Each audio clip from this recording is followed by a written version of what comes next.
कर्म करो तुम ज्ञान से,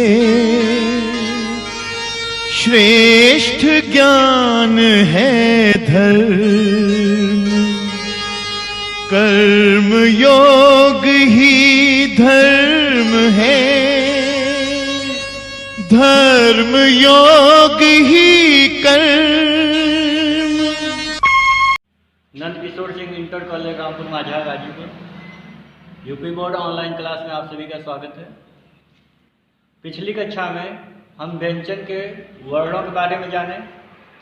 आज जानेंगे माहेश्वर सूत्र क्या है और माहेश्वर सूत्र से प्रत्याहार कैसे बनता है। तो कहा माहेश्वर सूत्र।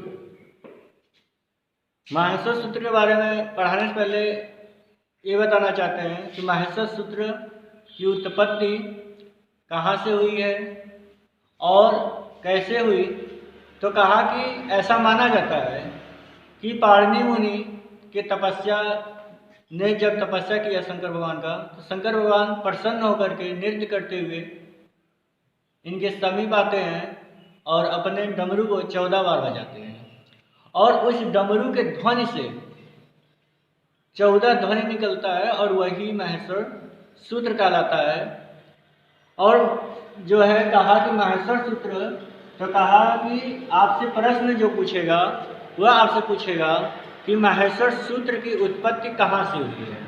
तो कहा माहेश्वर सूत्र की उत्पत्ति कहाँ से हुई। तो कहा शिव के डमरू से। फिर दूसरा प्रश्न आपसे प्रश्न पूछ सकता है कि माहेश्वर सूत्र कितने होते हैं।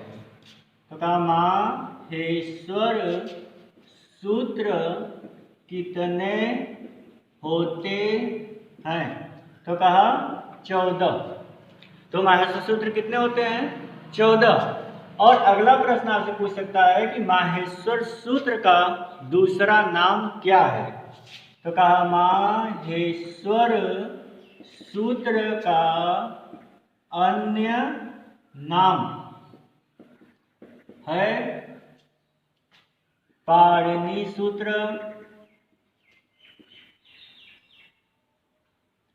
पाणिनि सूत्र, शिव सूत्र जाल और संस्कृत वर्णमाला। तो कहा कि माहेश्वर सूत्र को अन्य नाम से या माहेश्वर सूत्र का अन्य नाम क्या है। तो कहा पाणिनि सूत्र और शिव सूत्र जाल और संस्कृत वर्णमाला। तो इस तरह से इस माहेश्वर सूत्र से 3 प्रश्न आपके बन सकते हैं कि माहेश्वर सूत्र की उत्पत्ति कहाँ से हुई है, शिव के डमरू से। माहेश्वर सूत्र कितने होते हैं? 14 होते हैं। और माहेश्वर सूत्र को अन्य नाम से भी जाना जाता है। तो आपका रहे पाणिनि सूत्र, शिव सूत्र जाल और संस्कृत वर्णमाला। कहा माहेश्वर सूत्र है। तो कहा जो 14 माहेश्वर सूत्र हैं वह निम्न है। कहा एक अ ई उड़, दूसरा री लृक, ए ओंग, ऐ औच, ह य व रट, लड़, इया म अंग अड़ न म, झ घ इया, घ ढ ध स,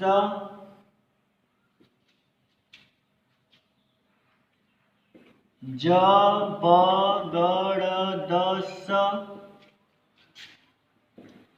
ख फ छ ठ थ च ट त व, क प य, स स र, ह ल। तो कहा कि जो माहेश्वर सूत्र हैं जो इस प्रकार से हैं। तो कहा माहेश्वर सूत्र में शुरू की जो 4 सूत्र होते हैं यह स्वर होता है और बाकी के 5 से लेकर 14 तक जो सूत्र होते हैं वह व्यंजन कहलाता है। और कहा कि 13 और 14वां सूत्र जो होता है यह आपका ऊष्म कहलाता है और आपका 5वां और 6वां सूत्र जो होता है यह अंतस्थ कहलाता है। इस तरह से जो है आपका माहेश्वर सूत्र बटा हुआ है और 7 से लेकर के 12 तक के जो सूत्र होते हैं यह आपके स्पर्श व्यंजन होते हैं, स्पर्श व्यंजन होते हैं। तो कहा कि माहेश्वर सूत्र जब लिखा गया तो उसमें सबसे पहले स्वर को रखा गया, फिर अंतस्थ को रखा गया, फिर स्पर्श व्यंजन को रखा गया और फिर उसके बाद ऊष्म को रखा गया। तो इस तरह से माहेश्वर सूत्र को रखा गया है। तो कहा कि इसकी उपयोगिता क्या है, इस तरह से लिखने की जरूरत क्यों पड़ी। तो कहा कि यह माहेश्वर सूत्र जो होता है यह प्रत्याहार बनाने के लिए होता है। तो कहा प्रत्याहार, तो कहा कि जब प्रत्याहार का अर्थ होता है संक्षेपी कथन, अर्थात किसी भी शब्द को आप संक्षेप में जब कहते हैं तो उसे प्रत्याहार कहते हैं। तो कहा प्रत्याहार का अर्थ क्या होता है, तो कहा संक्षेपी कथन, अर्थात संक्षेप में कहना ही प्रत्याहार कहलाता है। और इसका सूत्र होता है आदि अनत्येन संहेता। तो कहा आदि धन अंत्येन धन सह धन इता, अर्थात आदि अनतेन स इता। इस तरह से यह प्रत्याहार सूत्र या संहिता सूत्र भी कहा जाता है। तो कहा कि प्रत्याहार बनता कैसे है। तो जब आप प्रत्याहार बनाने की कोशिश करेंगे तो सबसे पहले आपको माहेश्वर सूत्र जो है वह आपको एक एक क्रमशः याद होना चाहिए, कोई भी शब्द आगे पीछे नहीं होना चाहिए। जब तक आप इसे क्रमशः नहीं याद करेंगे तब तक आप प्रत्याहार नहीं बना सकते हैं। तो कहा कि माहेश्वर सूत्र को पहले आपको क्या करना पड़ेगा, रटना पड़ेगा, इसको जैसे मन जैसे स्मरण करना पड़ेगा, उसके बाद ही आप प्रत्याहार को बना सकते हैं। तो कहा प्रत्याहार, तो कहा आदि अनतेन स इता, मतलब आदि मतलब पहला शब्द, अनतेन मतलब अंतिम शब्द जब एक साथ रहेगा तो वह प्रत्याहार के अंतर्गत आएगा। तो कहा जैसे प्रत्याहार बना रहे हैं अड़, तो कहा कि अड़, तो आदि, तो अ, तो यहाँ पहला शब्द है अ और दूसरा शब्द है र। तो कहा कि अर्थ, तो हमेशा एक बात याद रखिएगा कि जो माहेश्वर सूत्र है इसमें अंत में जो शब्द होता है, जैसे अयुर में नीचे हलंत है, ऋलिक में, एओंग में, अयोच में, तो हर सूत्र के अंतिम अक्षर के नीचे एक तिरछी पाई है जिसे हलंत बोलते हैं, इसको इत संज्ञा बोलते हैं। अर्थात माहेश्वर सूत्र के अंतिम वर्ण की इत संज्ञा होती है। तो इत संज्ञा, तो आपसे प्रश्न पूछेगा कि माहेश्वर सूत्र के अंतिम वर्ण की क्या होती है, तो आप क्या बोलेंगे, इत संज्ञा, या माहेश्वर सूत्र के अंतिम वर्ण का नाम क्या है, तो आप बोलेंगे इत है। तो यह शब्द जब माहेश्वर सूत्र बनाएंगे तो पहला शब्द ऐसा लेंगे जिसके नीचे तिरछी पाई नहीं है या हलंत नहीं है, और दूसरा शब्द जो रहेगा वह आपका हलंत वाला रहेगा। तो हलंत की संज्ञा कर देंगे तो इसको हटा देंगे, हटाने के बाद जो शब्द बचेगा वही आपका प्रत्याहार कहलाएगा। तो कहा कि अड़, तो अड़ प्रत्याहार जब बनाएंगे हम तो अड़, तो इसमें क्या है, अ है और र है। तो अब देखेंगे अ कहाँ है, तो अब यहाँ पर आपको क्या मिला, अ, फिर कहा ड़ कहाँ है, तो कहा यहाँ पर ड़, तो कहा कि इस तरह से अ ई उ। अब क्या बचा ड़, तो ड़ यहाँ पर नहीं लिखेंगे, तो यह हो गया आपका प्रत्याहार।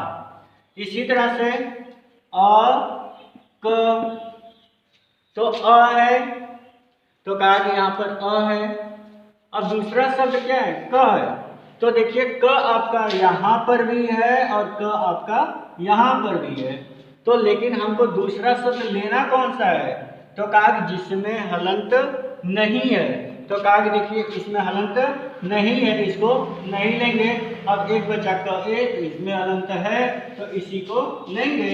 अब यहाँ से अ से लेकर क तक के जितने भी वर्ड आएंगे वह सब जो है आपका क्या कहलाएंगे, प्रत्याहार कहलाएंगे।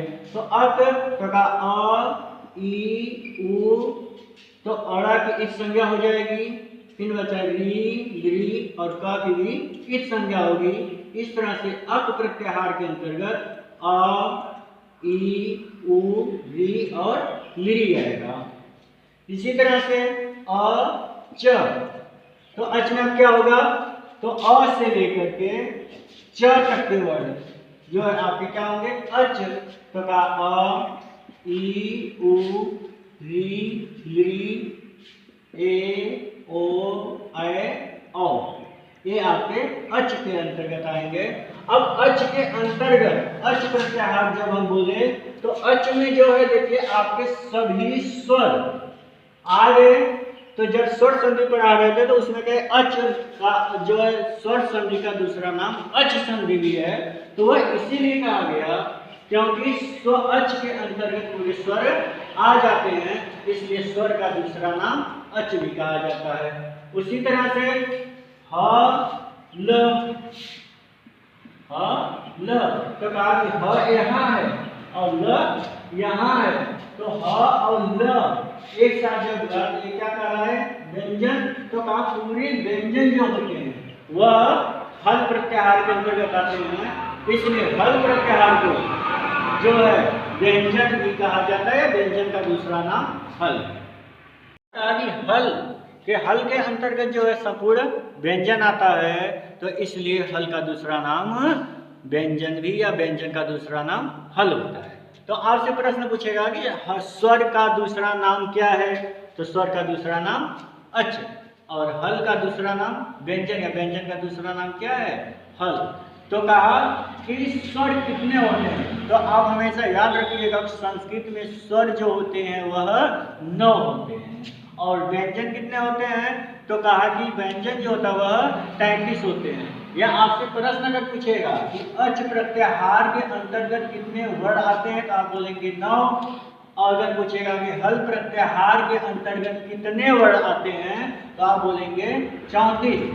लेकिन जब बोलेगा कि स्वर कितने हैं, तो आप बोलेंगे 9, स्वर बोलेगा तो 9, और व्यंजन अगर बोला तो आप बोलेंगे 33। व्यंजन 33 होते हैं, लेकिन हल प्रत्याहार के अंतर्गत 34 वर्ण आते हैं, क्योंकि इस माहेश्वर सूत्र में जो है ह को 2 बार लिखा गया है। तो एक प्रश्न यह भी आपसे पूछता है कि माहेश्वर सूत्र में किस वर्ण की 2 बार उपयोग किया गया है, तो माहेश्वर सूत्र में ह वर्ण की क्या हुआ है, 2 बार उपयोग हुआ है। तो एक ह जो है यहाँ और एक ह लास्ट में, तो इस तरह से ह 2 बार लिखा गया है। तो हल प्रत्याहार के अंतर्गत हल 2 बार आया है, इसलिए यहाँ पर हल प्रत्याहार के 34 वर्ण आएंगे। और साधारणतः अगर पूछा कि व्यंजन कितने होते हैं, तो आप बोलेंगे 33। तो कहा कि अब देखिए अच में जो है 9 शब्द हैं, 9 वर्ण हैं, अ ई उ री ली ए ओ ए औ, ये 9 हैं। और ये 9 शब्द को हम अच इतने छोटे शब्द में ही लिख लिए। तो अब इतने शब्द को संक्षेप में कम में कहना अच, तो कहा कि यही आपका क्या हुआ, संक्षेपीकरण हुआ। और आदि, तो कहा अ, अंतेन च, तो अ से लेकर च तक जितने वर्ण आए वही आपके क्या हुए, संहिता अर्थात प्रत्याहार कहलाएंगे। इस तरह से जो है प्रत्याहार खत्म। कल जो है